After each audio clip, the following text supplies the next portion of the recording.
চিংড়ি প্রিয় মানুষদের কথা ভেবেই আজকে আমার এই রেসিপি। ছোট থেকে বড় সবারই খুব প্রিয়।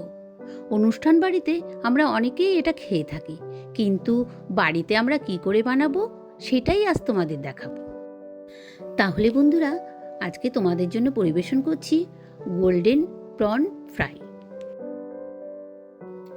এই রেসিপিটি তৈরি করার জন্য কিছুটা চিংড়ি মাছ আমি ধুয়ে তার মধ্যে লেবুর রস, গোলমরিচ ও সামান্য বিট লবণ দিয়ে 15 মিনিটের জন্য আমি মেখে রেখে দিয়েছি। ব্যাটারটি তৈরি করার জন্য আমি একটি পাত্রে 2 চামচ কর্নফ্লাওয়ার, 2 চামচ ময়দা, সামান্য চিনি, সামান্য লবণ ও একটু লঙ্কার গুঁড়ো দিয়ে তার উপরে দিয়েছি 3 থেকে 4 চামচি আমি সাদা তেল। এবার ফ্রিজে ঠান্ডা জল দিয়ে পাতলা একটা ব্যাটার আমি তৈরি করে নেব।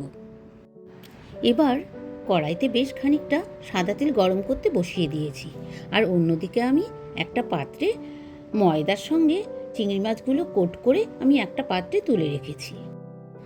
তেল গরম হয়ে যাওয়ার সাথে সাথেই কোট করা চিংড়িগুলো ব্যাটারে ডোবাও আর তেলে ছাড়ো। এভাবেই সব চিংড়ি মাছগুলো আমি সুন্দর করে ভেজে নেব। ঠিক এই রকম সোনালি রং হতেই আমরা কি করব, চিংড়ি মাছগুলো পাত্রে তুলে নেব। এভাবেই তৈরি হয়ে গেল আমার গোল্ডেন প্রন ফ্রাই, যেটা মেয়োনিজ ও টমেটো সস দিয়ে খেতে দারুণ লাগে, আর বর্ষার সন্ধেতে চা বা কফির সাথে দারুণ জমে যাবে।